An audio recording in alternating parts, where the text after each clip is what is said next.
La doctora María Elena Morera Mitre, presidenta de Ciudadanos por una Causa en Común, AC.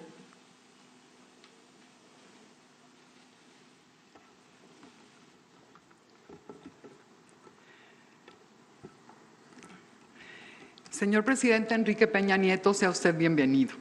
Distinguidos miembros del presidio, muchas gracias por acompañarnos. Muchas gracias a la embajadora de Estados Unidos, a la señora Roberta Jacobson, y al embajador, al señor Duncan Taylor, por el apoyo que le dan a Causa en Común para que llevemos a cabo nuestros proyectos. Señores gobernadores, señoras y señores legisladores, representantes de organismos de la sociedad civil, miembros de los cuerpos de policía, representantes de los medios de comunicación, invitados que nos hacen el favor de acompañarnos. Reciban todos un saludo nuevamente y la más cordial bienvenida al Quinto Foro Nacional por la Seguridad. Nuestro objetivo es abrir un espacio de intercambio de ideas, de reflexiones acerca de uno de los problemas que más afecta a los mexicanos: la inseguridad. Una inseguridad definida por los grandes niveles de violencia, por niveles de criminalidad que ya son inadmisibles, y en paralelo por la descomposición ya crónica de nuestras instituciones de seguridad y justicia. En este tema, el de la inseguridad, vivimos una emergencia desde hace décadas. Por ella y a pesar de ella, ningún gobierno ha logrado definir, crear y mucho menos consolidar una política pública de seguridad que sea transeccional y que sea de Estado. La violencia, el miedo, el desamparo y especialmente la gran impunidad son parte de la vida cotidiana de muchos mexicanos. Lo dicen los ciudadanos en todos los tonos, lo dicen las cifras también. Si vemos, por ejemplo, la última encuesta nacional de victimización a cargo del INEGI, destaca que hay al menos una víctima de algún delito en 1 de cada 3 hogares mexicanos. La cifra negra del 94%, y en su última encuesta trimestral sobre inseguridad, muestra que 7 de cada 10 mexicanos se sienten inseguros en la ciudad donde viven. Es esta la mayor sensación de inseguridad de los últimos 9 trimestres. La violencia, lejos de focalizarse, como se ha dicho, se extiende. En 22 estados las cifras de homicidios se han incrementado con respecto al año anterior y en otras se han disparado. Por ejemplo, en Colima se ha triplicado, en Veracruz se ha duplicado, en Zacatecas el incremento ha sido del 65%, en Michoacán y en Nuevo León del 50% y en Baja California del 34%. Ante estas alarmantes cifras, los ciudadanos se preguntan una y otra vez ¿dónde están las autoridades? ¿Dónde está la coordinación entre los diferentes niveles de gobierno y dónde están las promesas que nos han hecho que nos van a mejorar la seguridad? La tendencia de los asesinatos empeora rápidamente. Septiembre fue el mes con más homicidios de los últimos 4 años, con más de 2,000 casos. Antes ya había sido agosto y anteriormente había sido julio. Así las cosas, el número de víctimas de homicidio aumentó un 20%.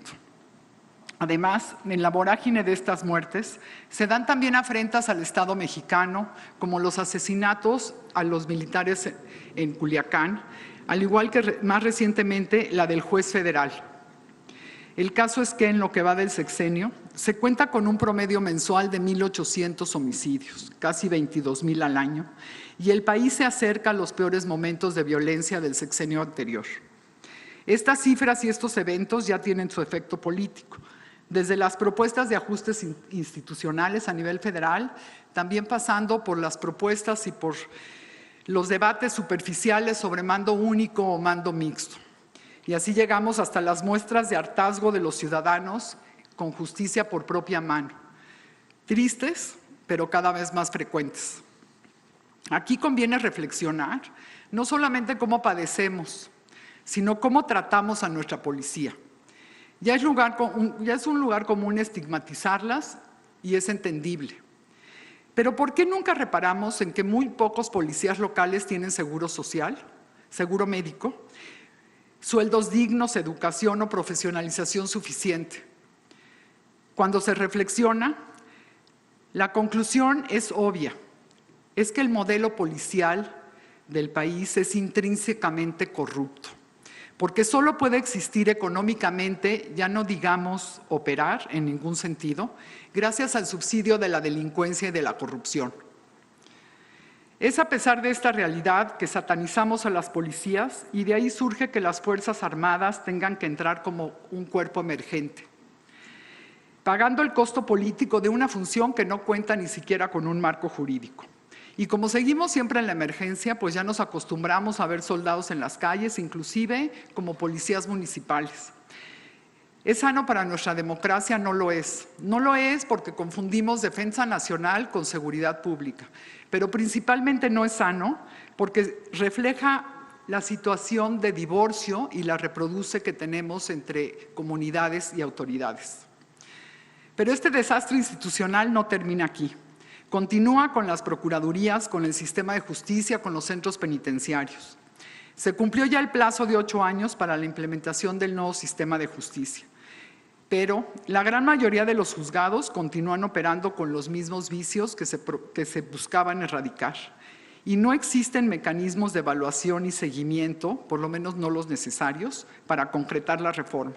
Un dato entre muchos otros es que el 40% de la gente que está hoy en reclusión no ha sido sentenciada. Este es un dato atroz que nos debería avergonzar a todos. En suma, catalogamos correctamente a nuestras instituciones como parte del problema, pero las condenamos a seguirlo siendo. Vivimos en un presente eterno de una profecía autocumplida. Es absurdo y es también suicida. Para contar con policías, procuradurías, juzgados y cárceles diferentes, hay que imaginarlas de otra manera. Construirlas con esquemas meritocráticos, cuidarlas, fiscalizarlas, valorar la sociedad y gobierno y convertirlos en proyecto no de un partido político, no de un gobierno, sino del Estado mexicano. Pero ¿cuál es en cambio la respuesta gubernamental? O bien las autoridades se retraen ante el impulso de la delincuencia, o bien se dan esfuerzos aislados, loables, pero enteramente dependientes de funcionarios coyunturales, sin que existan condiciones para que estos se institucionalicen en el largo plazo. Tenemos ejemplos muy meritorios en algunas procuradurías locales y especialmente en la Policía Federal y en PGR, específicamente en el área de antisecuestro, que a pesar de la falta de recursos, tienen importantes logros. Nuestro más sincero reconocimiento a todos ellos. También han habido esfuerzos a nivel estatal. Baja California, Chihuahua, Nuevo León habían logrado avances importantes. Sin embargo, ahora van hacia atrás por la falta de compromiso político y la falta de continuidad en el esfuerzo. Aquí cabe mencionar que el Secretariado Ejecutivo del Sistema Nacional de Seguridad Pública nació hace casi 20 años. Como respuesta a la necesidad de coordinar los esfuerzos federales y locales y como instrumento técnico que articulara una política de Estado de largo aliento. La realidad es otra. El secretariado no cuenta con los instrumentos necesarios para generar incentivos que hagan cumplir los acuerdos del Consejo. No vigila que se cumpla con la ley que establece el sistema de desarrollo policial y tampoco da un seguimiento transparente, público y verificable de los avances y retrocesos. Solo por darles un ejemplo, desde hace años existen protocolos detallados para saber cómo reclutar, cómo pasar el control de confianza, profesionalización, sistemas informáticos, unidades de asuntos internos, etc. Dichas directivas han sido aprobadas por todos los gobernadores, por los secretarios de Seguridad Pública y por los procuradores de todos los estados. Sin embargo, ni se aplican ni se sustituyen por otras. En cuanto al uso de recursos, es frecuente el subejercicio, la malversación de fondos o el desconocimiento de cómo utilizarlos. Y todo esto sin ninguna consecuencia. Por su parte, el máximo órgano de seguridad, el Consejo Nacional, practica la unanimidad del inmovilismo. Lo que predomina es sálvese quien pueda, porque los municipios le quieren delegar sus funciones y sus responsabilidades de seguridad a los estados y los estados a la federación. Y la federación preside, pero solo en el discurso. Se trata, en suma, de una delegación perversa de responsabilidades y de una claudicación colectiva a las responsabilidades que legal y políticamente se tiene con la ciudadanía. Señor presidente, los asesinados, los secuestrados, los desaparecidos no se van. El daño y el dolor queda en las familias y puede quedar por generaciones. Hay que detener esta sangría. Su gobierno tiene 2 años por delante. Reconocemos que usted y su gobierno han logrado consensos muy importantes para concretar reformas de gran trascendencia para este país. Pero en materia de seguridad, falta mucho para sentar las bases de un país más seguro y menos violento. Por ello, proponemos que gobierno federal, estatales, partidos políticos, organizaciones empresariales, académicas y sociedad civil acordemos un pacto por una política de Estado en materia de seguridad que defina los ajustes necesarios para el Secretariado Ejecutivo, que se convierta en una instancia de coordinación técnica realmente funcional, que pueda darle seguimiento a la ley y a los compromisos que acuerdan en el Consejo Nacional de Seguridad Pública. Implantar las disposiciones legales y administrativas necesarias para determinar con total certeza el uso de los recursos, así como para aplicar mecanismos transparentes de sanción y de incentivos. Hoy solo hay incentivos, pero no hay sanciones. Proponemos institucionalizar la participación de una sociedad civil solidaria, pero también crítica.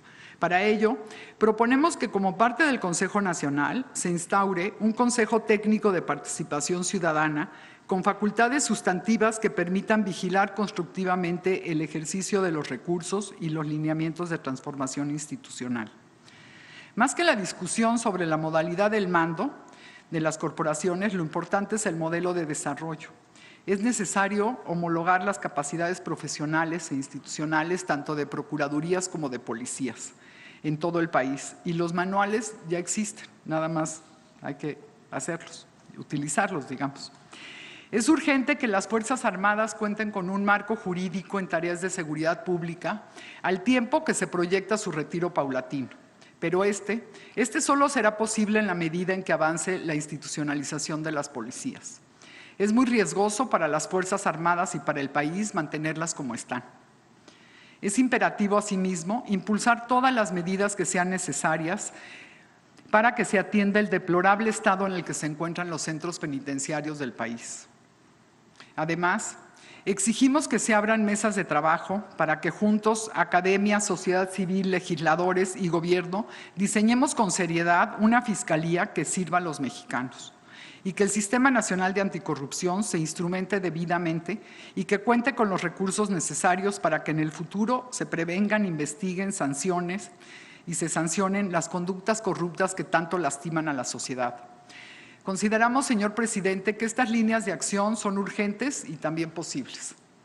Después se podrá decidir el tipo de mando o si se deja o no la función de seguridad en tal o cual secretaría. Lo que hoy se requiere es que cada institución y cada actor cumpla con su responsabilidad. Y por último, le pedimos nuevamente la base de nuestros derechos, el derecho a la identidad. En los próximos 2 años puede establecerse el piso legal y administrativo para la operación de la clave única de identidad. Sería sin duda, señor presidente, de gran relevancia para el eficiente cumplimiento de diversas responsabilidades institucionales del orden social, económico, político y de seguridad. Tiene usted, señor presidente, la oportunidad histórica de liderar estos cambios. No lo desaprovecha, aún hay tiempo. Muchas gracias.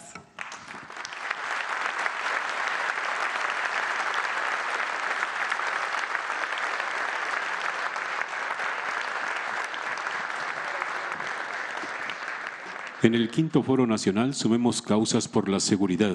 Escuchemos el mensaje y declaratoria inaugural del presidente de los